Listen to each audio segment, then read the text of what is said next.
Legal você aí. Hoje a gente vai falar de um tema super interessante ligado à família. Por que isso? A gente sabe que a família hoje, ela transforma e segue o quê? Os seus passos. Hoje estou aqui com o meu amigo Richard Zacarias para falar um pouco disso. Fala, meu amigo. Tudo bom, Cláudio? Obrigado pela oportunidade de estar aqui para poder falar sobre esse assunto tão interessante, né? Tão importante na vida da gente, que é a família. Legal. Eu sei que você fez algumas escolhas na sua vida ligadas à música através da sua família, do seu pai. Isso é vero? Sim. A família do meu pai, principalmente, foi uma família de pessoas muito ligadas à música. Desde criança, eles também, né, por influência dos pais, da história dos pais deles, frequentaram escola de música. Na adolescência, um tio meu teve uma banda, nos anos 80, uma banda de pop. E quando eu era criança, né, o ensaio era feito na casa dos meus avós. Isso é legal, que vai linkar lá na frente, essa história é bem legal. Porque com a banda dele eu tive a oportunidade de assistir ensaios, de presenciar muita coisa dos bastidores de uma banda, né? Como criança. E um evento muito legal que foi ligado a essa banda foi que no casamento dele a banda tocou. E eu tava lá, em cima do palco. Eu acho que para uma criança, principalmente, aquele momento especial, todo mundo ali em família, reunido na frente do palco, eu acho que isso ficou na minha memória muito, muito viva, né? E isso eu carrego comigo até hoje. Assim, eu lembro exatamente de tudo que aconteceu. Meu tio era o baterista da banda. Então, imagina, uma bateria é um instrumento que impressiona pelo simples fato do volume que ela tem. Imagina uma criança sentada assim, junto com o tio tocando. E no meio de um colocou evento. você colocou lá. eu junto lá. Tem até vídeo gravado, né? Aí em VHS sobre isso. Então isso ficou uma coisa muito viva na minha memória, né? Eu morava em São Paulo, na minha infância eu morei em São Paulo até os 7 anos. Então, férias, final de semana, feriado, eu estava na casa da minha avó assistindo, né? Nos bastidores, os ensaios, o pessoal chegando e saindo, enfim. E eu me mudei para Curitiba. Naquela época ainda tinha aula de música na escola, né? Na escola regular. E pelo fato da minha família ter envolvimento com música, a gente cresceu. Final de ano, por exemplo, na casa da minha mãe já, na reunião de Natal, a gente para cantar, todo mundo junto, abre trocentas vozes lá para cantar Noite Feliz, por exemplo. E eu pensava, quando eu era criança, eu pensava que toda a família fazia isso. Engraçado, né? Mas não, era uma coisa muito peculiar da família da minha mãe, né? Então, meu avô tocava sanfona, violão, instrumento, ele aprendeu autodidata, né? Assim como eu aprendi muito instrumento pelo fato de ter o instrumento, ver alguém tocando, por imitar, né? Acabei aprendendo a tocar vários instrumentos assim. Agora, você começou com quantos anos? Qual instrumento? Então, com a minha mudança lá para Curitiba, como a gente tinha professora de música ainda na escola, ela percebeu, através das aulas, né? Ela chamava aluno por aluno, às vezes, para fazer um solfejo no piano, e percebia que eu tinha uma afinação. Através dela, ela me convidou para fazer parte de um coral infantil, lá da cidade de Curitiba. Tinha uma influência bacana na cidade, o coral. E ela falou assim, olha, eu tô para fazer uma peça de teatro, era uma super produção na época, que falava sobre a história da cidade de Curitiba. Chamava Curitim.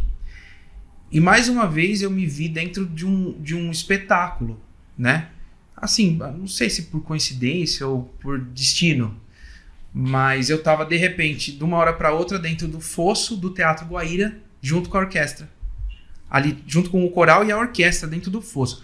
Para quem não sabe o que é o fosso, na frente do palco, alguns lugares tem esse dispositivo que o palco abaixa, uma bela parcela do palco abaixa, onde cabe uma orquestra inteira, e ela fica próxima à primeira fileira de cadeiras do teatro.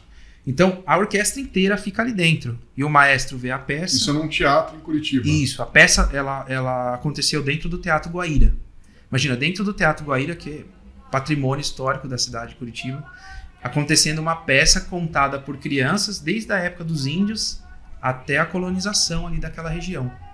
Então a peça contava tudo isso, né? Com músicas feitas só para isso, com orquestra, é a coisa mais linda assim. Se eu não me engano, eu tenho um CD. Naquela época a gente não tinha muito recurso de vídeo, né? Mas foi muito bacana, uma experiência que me fez hoje eu ouço uma orquestra, me traz lembrança da infância, eu fico até emocionado assim com o som de uma orquestra, porque ao vivo, muita gente não teve essa oportunidade ainda. É muito interessante, porque ao vivo é uma coisa que mexe com vários sentidos, porque a pressão de uma orquestra é muito grande, né? Você sente, né? Sim, é uma coisa que para quem gosta muito acaba sentindo. Então você imagina, de uma bateria, você partir para uma orquestra, fazer parte de um coral infantil, onde eu passei alguns anos. E foi na mesma época? Foi um pouquinho depois. Eu mudei de São Paulo para Curitiba com 7 anos. Foi entre 8 e 9 anos eu entrei nesse coral. Eu fiquei até mais ou menos uns 12 anos quando vem aquela fase do menino trocar a voz. Tá. Que, isso me trouxe um transtorno muito grande na minha vida, porque eu não conseguia mais fazer o que eu fazia, né? Nessa troca de voz. Então eu acabei saindo do coral. Mas dentro do coral, eu tive muita oportunidade de estar à frente, né? Como solista. Tá. Né? E a gente tinha algumas apresentações, então a família sempre esteve muito presente, né? Então eu sempre fui muito incentivado nesse sentido, né? Eu costumo dizer para alguns amigos até que eu fui criado como artista, assim, como um pensamento, né, voltado para isso. Então eu estudei, eu tive bons professores de canto, né? A regente da orquestra, que é a Joyce, também me deu muita oportunidade de poder estar à frente. Eu era uma pessoa muito tímida também, né? Então isso fez com que eu quebrasse diversas barreiras com a timidez. Imagina, você é uma criança estando na frente de um palco com, sei lá, naquela época a gente tinha lá 200, 300 pessoas assistindo a cada apresentação. Essa do Teatro Guaíra eram muito mais, né? Mas eu estava sempre junto com o coral. Então você está um pouco escondido. A hora que você tem um momento de destaque, o coração vem na boca para uma criança, né? Isso me transformou positivamente. Lógico que não me traumatizou de maneira alguma. Eu queria estar lá, né? Sempre quis estar lá. Cantando, então, né? É uma coisa que é um pouco inexplicável. Esse momento de estar na frente do palco, você cantando, mostrando um dom que você tem, que você estuda. Talvez se compare aí a um campeonato onde o jogador pode mostrar seu talento, um gol, né? Você ir para frente e mostrar algo difícil, né? Uma performance mais elaborada, de repente é muito interessante. Só que chegou um determinado momento que a minha idade já não combinava mais com o coral infantil. Então eu parti para as aulas particulares de canto, com alguns professores que foram mudando, né? Sim. Tive várias escolas com professores. Isso tudo em Curitiba? Tudo em Curitiba ainda, Curitiba é uma cidade que tem a cultura, assim, principalmente musical, aflorada, né? Bastante. O pessoal dá bastante valor para a cultura, né?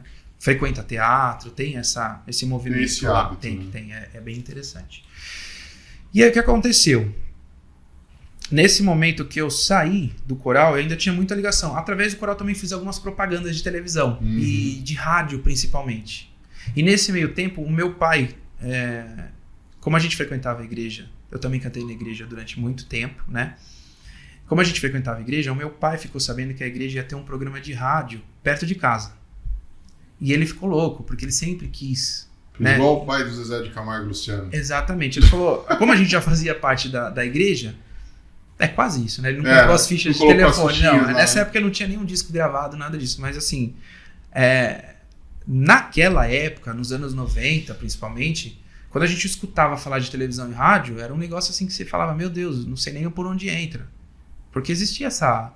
É um poder, né? Assim, que a gente assiste a televisão na nossa casa, vê diversos artistas. Tem esse quê. Que na verdade, a hora que você vai ver, não é bem assim, entendeu? É uma coisa que a gente cria na cabeça da gente, é um monstrinho que a gente cria na cabeça da gente por coisas que os outros falam, por influência, na verdade. Né? Então ele entrou nesse programa para dar apoio administrativo, só que ele ficou de olho. Como é que funcionava a mesa de som, como é que funcionava uma entrada de um... Ele ficou atento à operação ali, né? Sim, porque ele sempre gostou muito. Ele estudou música, então era uma coisa assim... A rádio tem aquele timing muito legal, né? De rádio, é diferente um pouco da televisão. Então, ele ficou de olho. Um dia, o que aconteceu? O locutor faltou.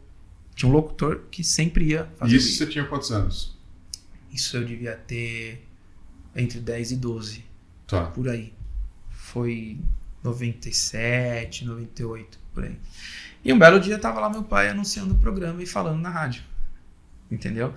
Então ele começou a frequentar. E eu comecei a frequentar esse ambiente de rádio também. Então eu tive acesso a como fazer determinadas coisas. Naquela época era inimaginável uma criança ver, de repente, como fabricar um spot de rádio. Lá Sim. em Curitiba. Né? Eu estava nesse ambiente. Então eu criei muita familiaridade com isso naquela época. Eu também fazia algumas propagandas em estúdio. Né? Por exemplo, naquela época existia uma companhia telefônica lá que chamava Global Telecom, que hoje virou a Vivo Nacional. Da regional era a Global Telecom. Eu fiz muita propaganda para eles lá, como locução, porque eu já cantava, eu já ia direto, não passava nem por teste. Eles já me mandavam direto lá, pela essa ligação com música, entendeu? Tá, Não, mas a locução que você fazia, porque era uma música... propagandas. Mas era uma, texto. Era uma música ou era texto? Ah, tá, você falava ou cantava? Uma chegou a ser um spotzinho com música cantada. As outras eram texto. Então Tá. eu tive esse backstage todo lá também, né?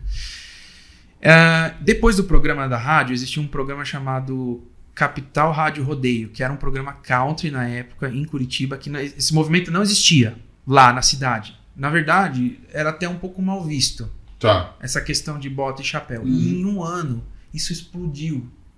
A rádio ela tomou a frente de um movimento cultural desse pessoal que não estava sendo assistido. Entendeu? Entendi. Até o posicionamento da rádio deve ter mudado, então. A rádio como um todo, não. Existia esse horário, Sim. que era voltado para o programa country sertanejo. Então tocava músicas country americanas e também tinha essa linha do sertanejo. Né? Ok. O sertanejo ainda final dos anos 90, né? Uhum. Aquele trio que a gente conhece, né? De dupla. E meu pai migrou junto para esse programa para administrar o programa. E aí começaram os movimentos de shows na noite. E eu acabei entrando junto. Eu saía da escola, né, de manhã, estudava, saía da escola, ia pra rádio de vez em quando à tarde, e à noite, nos finais de semana, tinha shows, eu ia junto. E eu vi de perto muita coisa, e aprendi muita coisa assistindo shows de cima do palco. Até que um belo dia o cara falou, tua vez. Não sei o que aconteceu, não sei o que deu na cabeça dele, ele falou, canta umas duas aí pra eu dar uma descansada. Aí eu tive a oportunidade de aprender como lidar com o público na noite. E isso foi no susto? No susto, porque eu ficava ali olhando o baterista, eu achava aquilo sensacional, né? De novo, olhava o baterista, olhava o baixista, aquela integração entre a banda, muito legal. Muitas vezes eles saíam sem o repertório montado. Ele ia de cabeça, lembrando as músicas, as letras. As duplas lá tinham muito disso. Às vezes a banda era a mesma, mas só trocava a dupla durante a noite. Isso também tinha uma integração entre a banda muito forte, né? Eu vi tudo isso de perto, lá em Curitiba. E o que aconteceu? Um belo dia eu tava de férias da escola, em casa, sei lá, brincando. Tava sozinho, o telefone tocou. Era uma mulher dizendo assim, olha, minha filha mandou um CD lá pro programa do Gugu. E o pessoal da produção gostou muito. Só que eles querem que ela vá daqui com um garoto junto para poder formar uma dupla, que existia um concurso no Gugu, meio que para competir com o Raul Gil naquela época.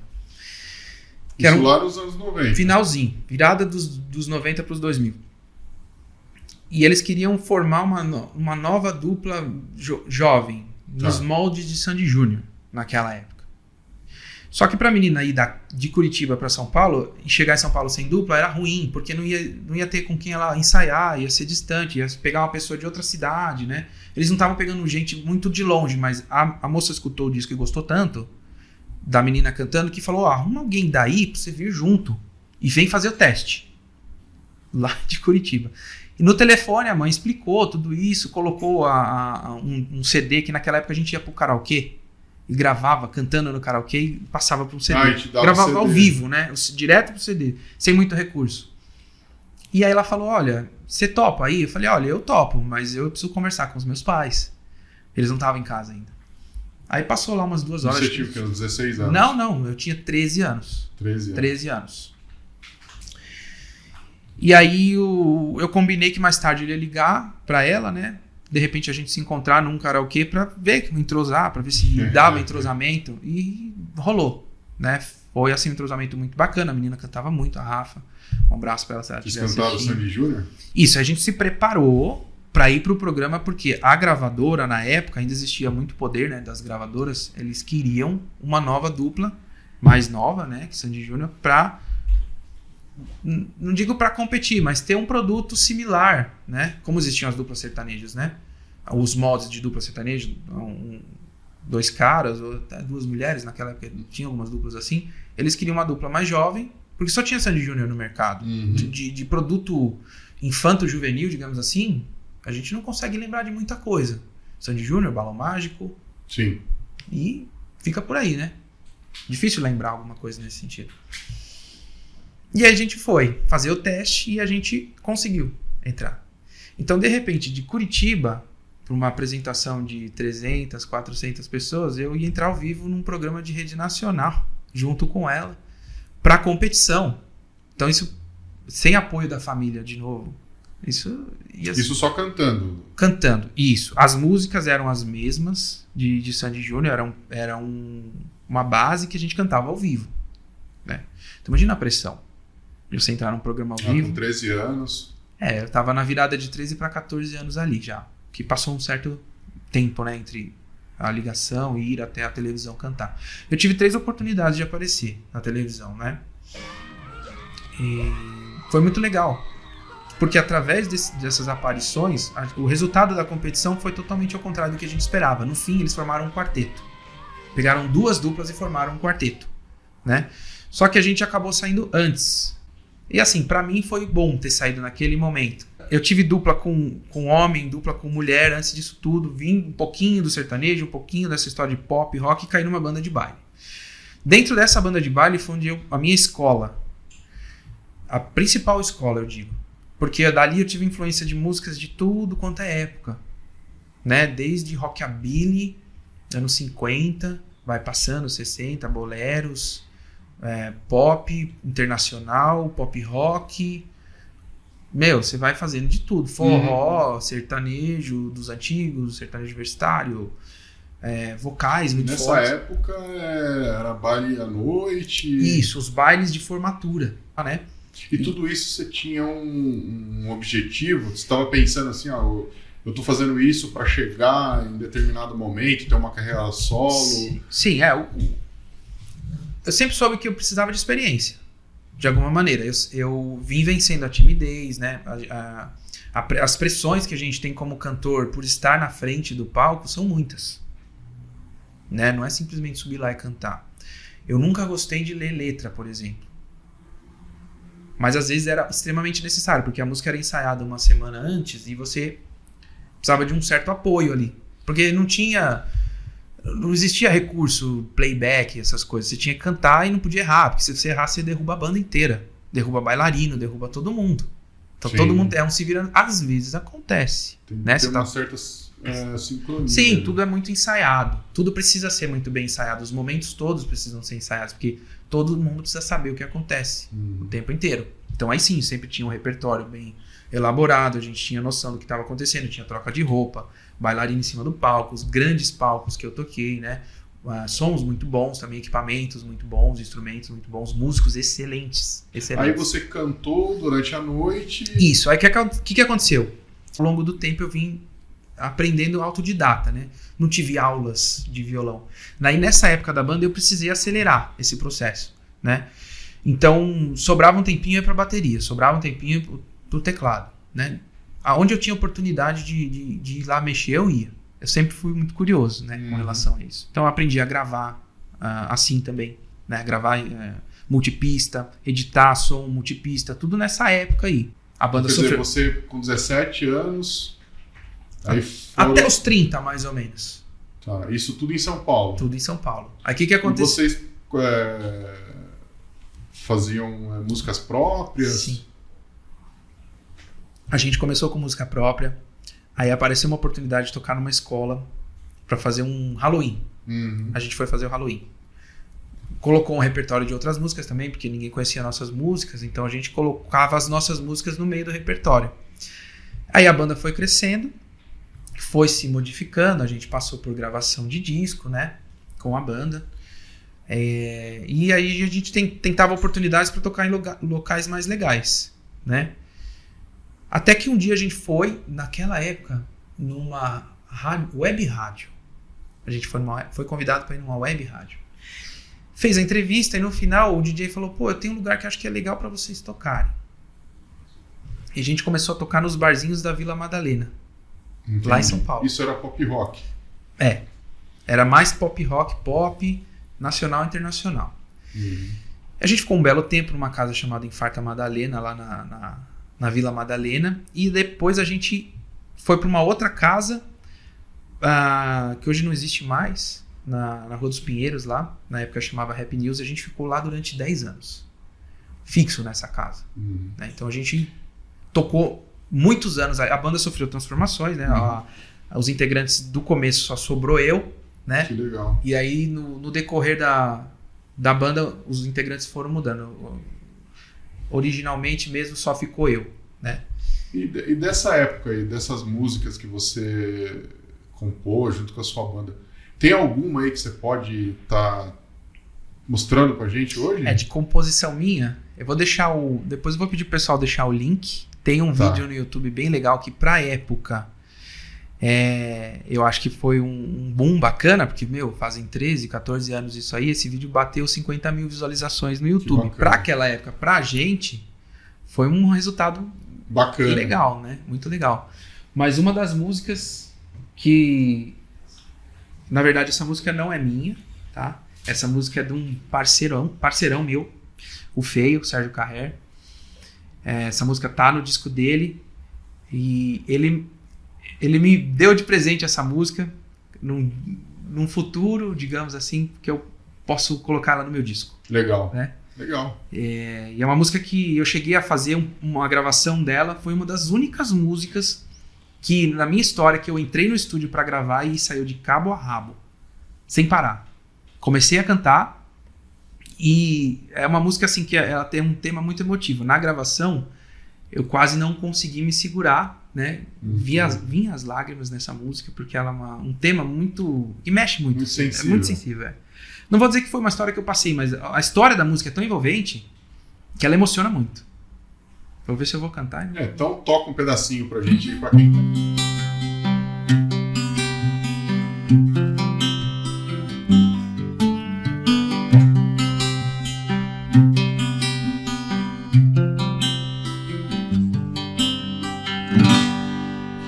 Eu não te dei nenhum motivo pra duvidar de mim.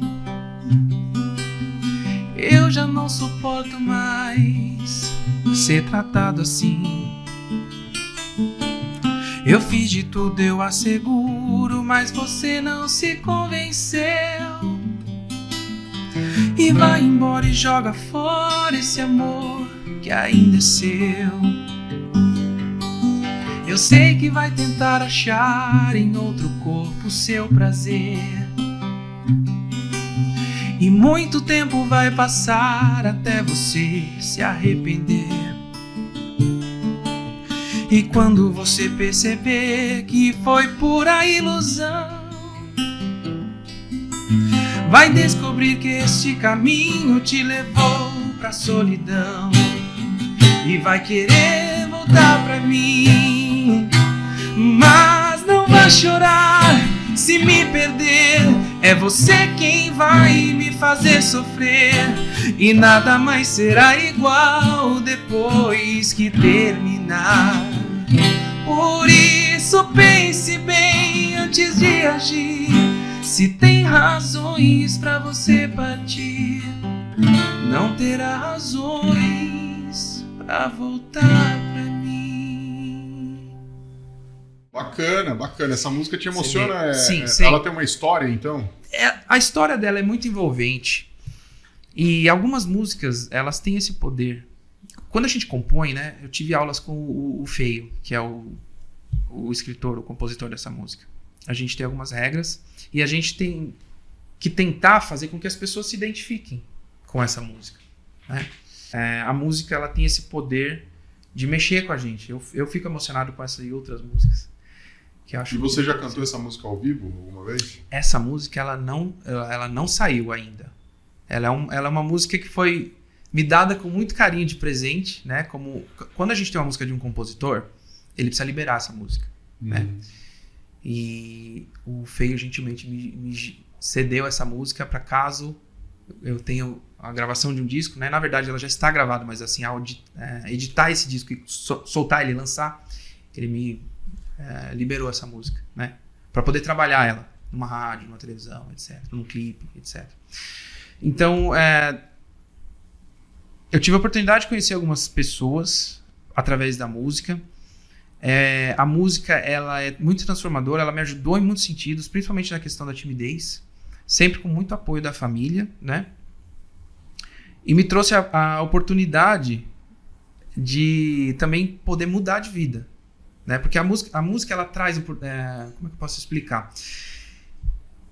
Não é todo mundo que tem sucesso com a música, né? E também não é todo mundo que tem retorno financeiro esperado, né? A gente vê na televisão o pessoal Sim, muita gente tenta na caminhada, mas poucos. Exatamente, conseguem, uma porcentagem muito pequena, porque naquela época eu não fazia ideia de que o networking que a gente tem que ter para atingir determinados patamares, ele é muito importante. O que a gente achava naquela época? Só basta você ir pra noite, tocar, e tocando, que uma hora a oportunidade vai cair do céu.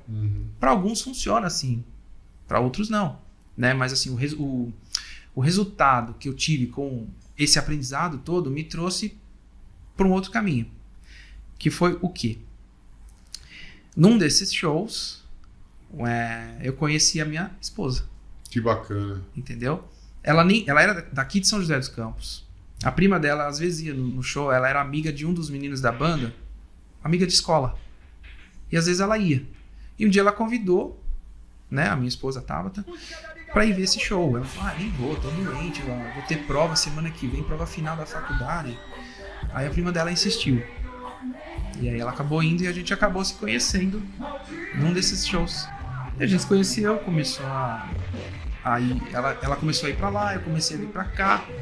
Ela tava no último ano de faculdade de odontologia. Isso foi em 2008 para 2009. A banda foi até 2015. Naquela época já tinha uma outra conformação. Depois a gente voltou com um caráter muito profissional mesmo, assim, de tocar para fazer a coisa virar profissionalmente. Já era assim, mas assim, ficou só isso. Aquele entrosamento todo, ele foi aos poucos se perdendo, sabe? Então, daquela época em diante, o que aconteceu? Eu pivotei. Quando a banda foi... a gente tocou mais um tempo, até 2015. E aí a minha esposa, na época, minha namorada, ela se formou, se especializou e entrou como odontopediatra no Exército Brasileiro. Que legal. Né? Ela fez o concurso e passou. Daí eu falei, vambora. Isso foi em 2014. Falei, vambora. Ela foi transferida para Campinas. Aí o que eu fazia? A gente mudou para lá. E a família dela é daqui de São José. Então a gente ia para Campinas durante a semana. Quando dava sexta-feira, a gente vinha para São José. Ela ficava aqui. Eu ia para São Paulo fazer o show. Fazia o show, voltava para cá. Passava o domingo, voltava para Taubaté, né, em 2014 para 2015. A banda foi dando uma esfriada nesse meio tempo. Eu mudei para São José depois. Ela conseguiu transferência aqui para Taubaté. E aí apareceu a oportunidade de eu estudar. Que bacana. Né? E aí o que eu vou fazer? Aí eu fui perguntando para uma pessoa ou outra, o que você acha de fazer publicidade, qual a diferença entre publicidade e propaganda, marketing e tal. O pessoal falou, tem os prós e contras da publicidade, tem os prós e contras do marketing, mas acho que no marketing tem mais oportunidade de trabalho. Eu falei, demorou. Aí eu fui fui estudar na Unip, propaganda e marketing. Que bacana. Com a minha convivência com a minha esposa, pelo fato dela ter trabalhado lá em São Paulo, nesse tempo também, ela se mudou para São Paulo, né? Depois de formada, para se especializar, ela trabalhou em várias clínicas odontológicas ali da região. E o nosso assunto de café da manhã, almoço e janta era odontologia, de um determinado tempo em diante. Então eu fui aprendendo com ela, antes de fazer a faculdade, fui aprendendo muito com ela sobre as informações que ela trazia. Ó, clínica tal funciona assim, no outro lugar funciona assim, essa clínica aqui é um pouco mais elitizada, essa aqui é mais pop. E ela me trouxe muita informação. Quer dizer, depois da música você deu uma pivotada, pensando aqui e tal, e fez o curso. Exatamente. E em 2015, aqui em São José, como ela mudou para cá, como a gente mudou para cá e o trabalho dela lá no Exército, na saúde eles têm uma carga horária diferente, né? Pelo fato do raio-x e tal, é uma carga horária diminuída. A gente abriu um consultório aqui em São José. Então eu, ao mesmo tempo, estudando, aprendendo como um consultório funciona de dentro para fora, daí dessa vez, com toda a experiência dela para me ajudar, né? Então, eu fiz o marketing, a propaganda e marketing com a visão de um empresário que está dentro de um consultório voltado para a área da saúde, né? E aí, dentro do Exército, eu tive a oportunidade de conhecer muitos dentistas de diversas áreas, de diversas especialidades. E eu aprendi mais ainda, com as informações que ela trazia de lá também, e conversa. Ela fez mais uma especialização aqui em São José. E aí, a minha turma de faculdade, de novo, já não era mais a minha turma de faculdade, porque a diferença de idade ficou muito grande. Eu tinha outras ideias. Na especialização dela, o pessoal saía no final do dia para comer, né? Ir para um barzinho para confraternizar. E eu comecei a aprender demais com esse pessoal. Porque a conversa era odontologia. Eu estava sentado com 8 dentistas numa mesa. E pessoal de tudo quanto é cidade. Um implantodontista, outro... A especialização ali era de ortodontia, mas o pessoal já tinha outras especializações. Implanto, prótese, buco. Eu fui aprendendo tudo isso na hora bar. Né? Nesse conceito de hora bar que eu fui aprender depois o nome, depois quando eu fui me especializar, né? Eu fui aprender o hora bar que eu já fazia. Porque você acaba aprendendo com profissionais num ambiente descontraído, informações muito precisas, muito pontuais, coisas que você vai direto ao assunto. Então, dentro dessa minha experiência com a odontologia, eu pude abrir a minha própria empresa no futuro, entendeu? Para ajudar os profissionais de odonto que não entendem nada de marketing, quase zero, né? Essa turma, principalmente, que tem mais ou menos a idade que eu tenho, que eu não vou falar, esse pessoal não tem noções de marketing. E aí eles têm uma tendência a copiar o que o colega está fazendo, principalmente nas redes sociais hoje em dia. Porque ele acha que aquilo vai funcionar. Mas não necessariamente é o que vai funcionar. Sim, entendeu? Sim. Aí a gente sabe que precisa de um profissional de marketing para estar ajudando ele, certo? Exatamente. Mas a gente vai adquirindo até você nessa jornada sua que você fez, até essa transição da música para a área de marketing, a gente vê que o desafio é grande e que a família, na verdade, até você conhecendo a sua esposa e vindo a trajetória sua da música, a gente sabe que a família é, na verdade, a base para muita coisa, certo? E eu sei que você traz a música com você, né? Então, Richard, a gente sabe que isso toca muita gente, né? A música. Como a gente já está chegando no final do podcast, toca um trechinho de uma outra música que você acha legal pra gente aí, pra gente encerrar o podcast de uma forma musical. Eu falei da música do clipe. Vou tocar ela aqui. Essa é a música que a gente lançou no YouTube na época, 2011. Essa composição é minha com o Vinícius, que era o baterista da banda, e que ajudou bastante a gente a conseguir bastante coisa. Legal. Deixa eu só achar aqui o... Não, aqui mesmo.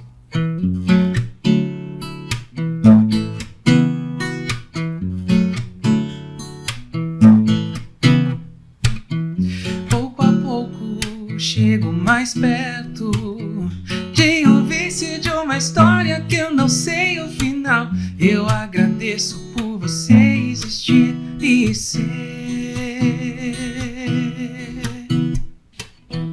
alguém bem melhor do que eu imaginava.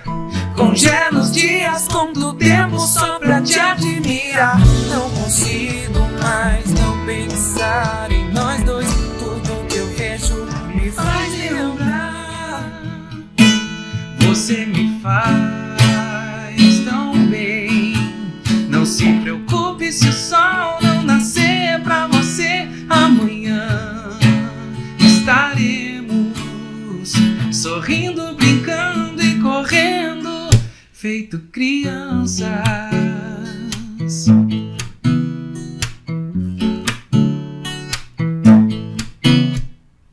Quem quiser conferir a música inteira na íntegra, é só procurar Liga Z, Você Me Faz Tão Bem, aí no YouTube. Tem lá a nossa gravação com a banda inteira. Legal, Richard. Obrigado por ter atendido aí a Eu nossa... que agradeço o convite, tá? A oportunidade de poder falar um pouco sobre o meu trabalho também, sobre a minha história. Gente, siga, curta e compartilhe. E ative as notificações. Valeu, gente. Obrigado. Obrigado, Richard. Valeu.